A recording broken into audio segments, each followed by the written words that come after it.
Thank you. And I work for DPR, not CDFA, Department of Oh, Pesticide Regulation. Anyway, sorry about that. we were originally 32 years ago, we were part of CDFA. Then Pete Wilson created CDFA, Cal EPA, and became the Department of Pesticide Regulation. At any rate, I would like to talk about this database that we developed over the years as part of our endangered species program to deliver the information to pesticide applicators, in this case, to prevent accidental exposure of endangered species. California is only second to Hawaii in the number of endangered species that we have. And these numbers change between years, a little bit more or less, but thereabouts, we got a lot of them. And in a way, it's a testament to the diversity of habitats that we have out here, great variety of species throughout everything. We work with everything from plants all the way to whales to deal with any potential issues out there. And over the years, that's how we have been dealing with this locally in the state of California. The fact of registering a pesticide, in this case a US EPA, is equivalent to building a road, a pipeline, urban development. Any potential impacts on the species need to be mitigated and many times also restored. And in the case of EPA, the mandate is to basically look at the products and see what potential exposure or incidents that might be looking at. And this triggers the process of consultation with the services, whether it's the U.S. Fish and Wildlife Service or the National Marine Fisheries Service, depending on the species we're dealing with. They have to send them their assessment of what they see on product X and any impact it may have in species Y or any group of species sometimes. But mostly it's been a pretty drawn out process, pretty long. EPA is trying to speed it up now, working more earlier with the parties, in this case, not just the registrants, but also the users, to develop mitigation measures early on to address these concerns for the registration of the pesticides. So our program, DPR's program over the years, focused on basically dealing with all groups of pesticides that we had out there under the other aspect of the Endangered Species Act dealing with these types of issues, and that is Section 7A1 of the Endangered Species Act, the local plans. Section 7A2 is consultation, what I mentioned before, EPA consulting with these services. In this case, these local plans are part of what EPA also sees the possibility for the states to deal with their issues there, developing local plans, and if they are approved, then in the interim, they can be applied in those states, while EPA is looking at the consultation for those products. Our program is comprehensive and deals both with state and federally listed species. Polo, I'm sorry to interrupt you. Is it possible to increase your volume? Sure. Yes. How's that? That is better. All right. Thank you. Sure. So dealing with these issues overall, it's in like I said, all types of pesticides. We're dealing with things like impacts to plant species, sometimes those plants being the host for certain endangered species throughout their lifetime. And so impacting the plant impacts the species as well.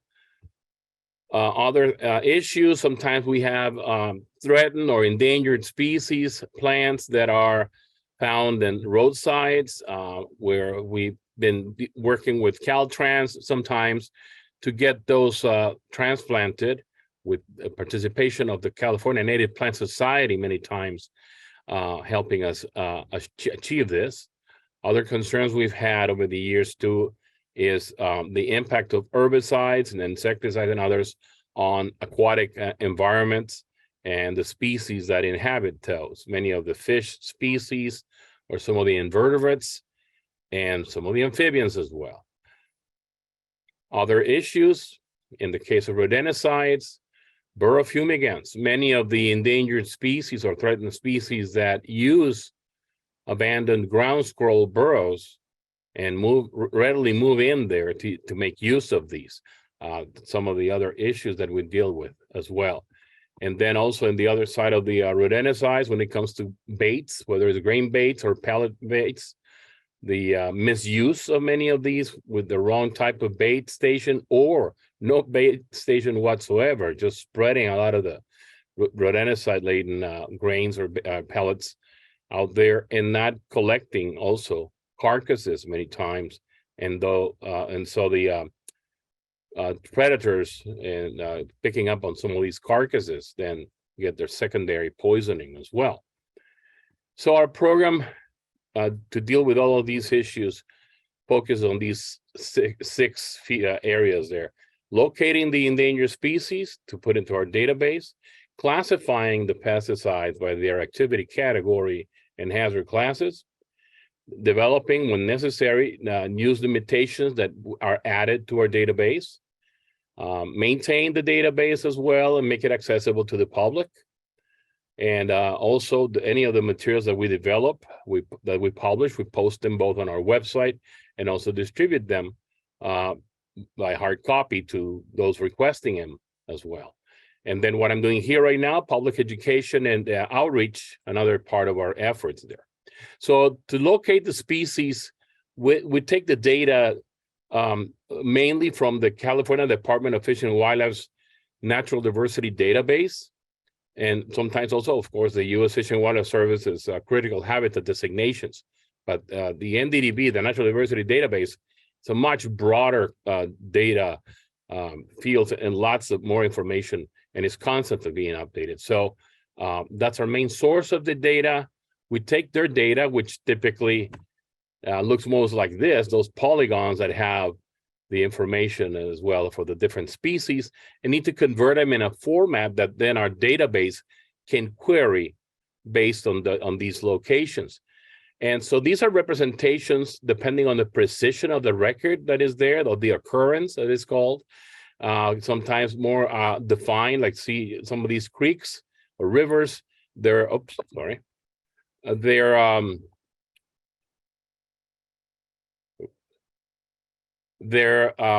outlined right there, the riparian corridors, sometimes more specific things like nests or burrows where these species have been located. Others, it might be the species in flight, so but clearly identified and then revised by Fish and Wildlife to make sure that it is that record. Some of these are records of California condor. You see a condor in flight, you definitely know it's not a turkey vulture. That's pretty large. And other representations, like here's a desert tortoise habitat in this part of the state. So all these different representations of precision and those records in there, we need to put them in a format that can be then queried in our database. So we take, as our baseline, we take the California Public Land Survey System, also, you know, what we call the township, the county township range section grid, somewhat old system, but still works for the main data processing. Most of the users of restricted materials that need to get permits from their county, they need to report the pesticide use by county, township, range, section. So at that level of precision, we matched it with our data for the data queries.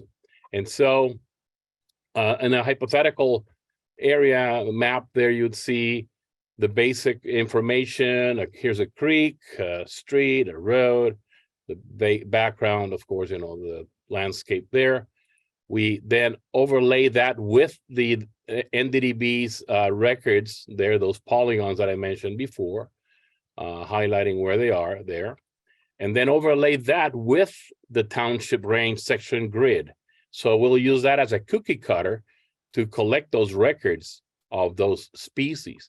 Now, we don't split hairs with the how much of this polygon falls within this square, this section, or that section, or this one a little bit. So if it touches any of these parts with the cookie cutter, it will report as a positive here, possibly here as well, a little edge there. It really doesn't matter how close to one edge or the other. The fact remains that it is reporting the presence of a species in that general area. We're dealing with the habitat as a prime indicator. And if you see the actual critter there, well, that's even better. But once it's been recorded, it becomes part of that area's habitat where they occur. Now, we only use the latest 5 years records to put in the to use in the database queries. Our database is now updated quarterly.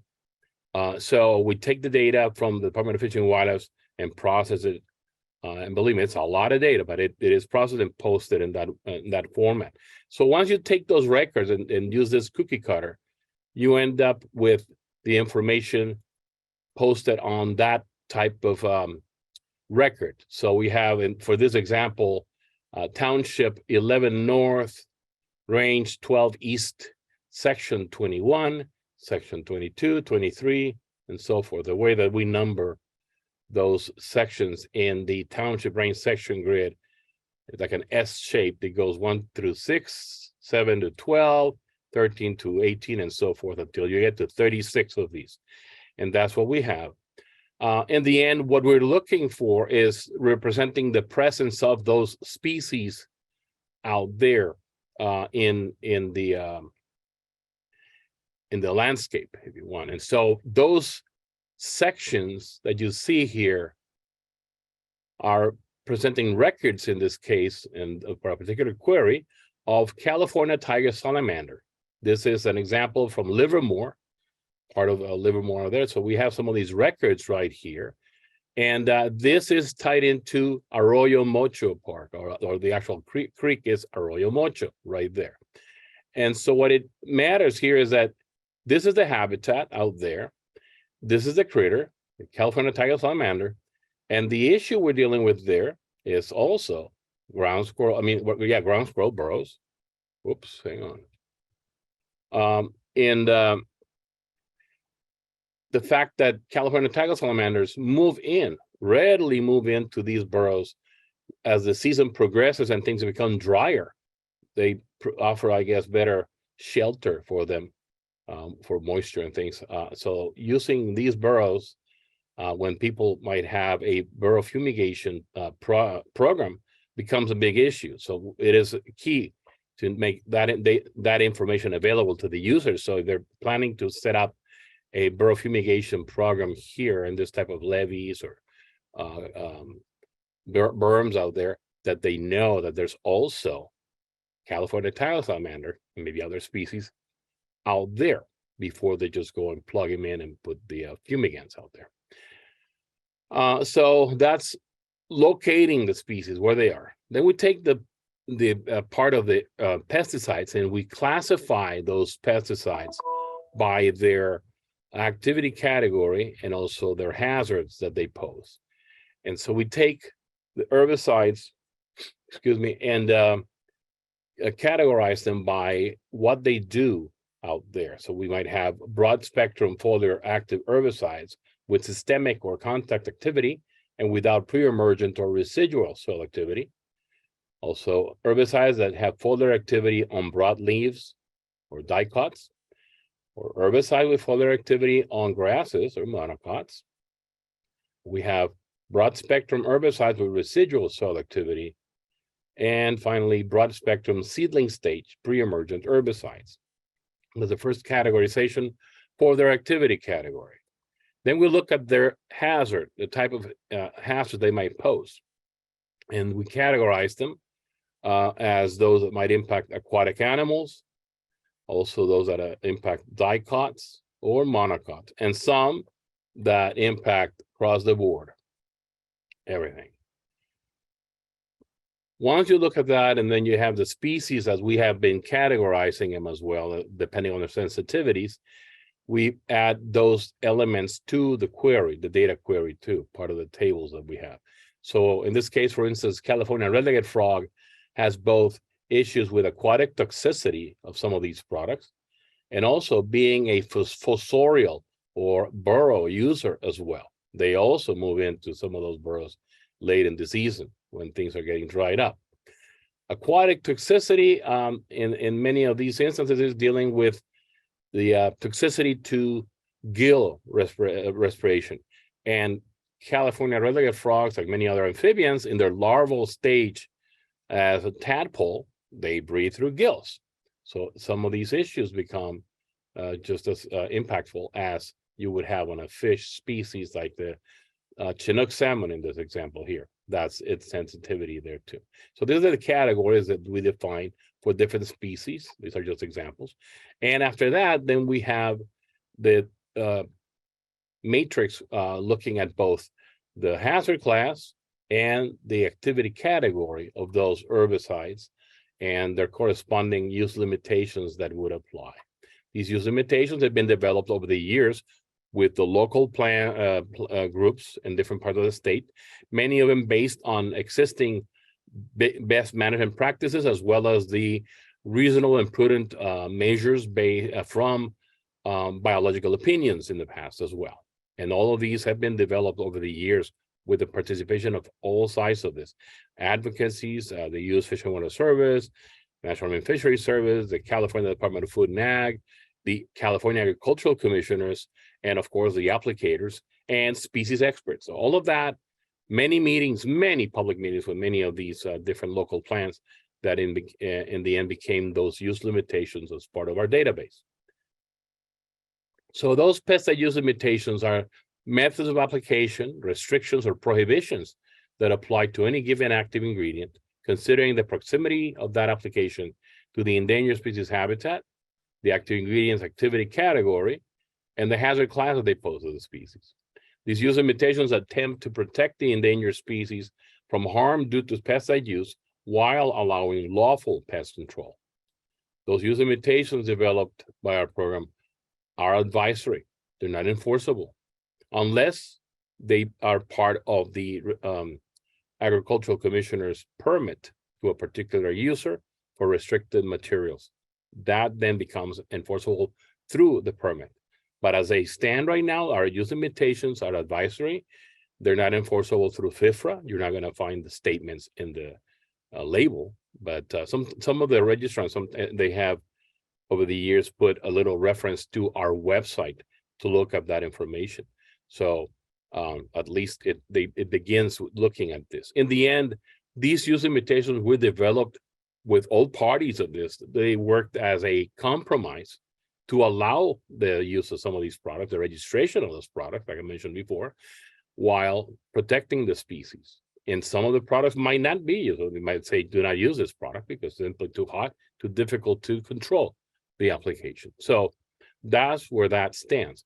Now, here's a few examples of our use limitations. Use limitation number 17, dealing with spray drift. Use limitation number 19, protecting vernal pools, which we have many out there in our state, and the different species that inhabit those. Other dealing with rodenticides, some of the grain baits, the modifications to existing bait stations to apply out there, these rodenticides.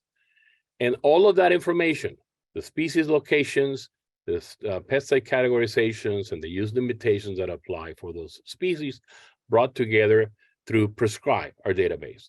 So PRESCRIBE is this mouthful of an acronym, is the Pesticide Regulations Endangered Species Custom Real-Time Internet Bulletin Engine, PRESCRIBE.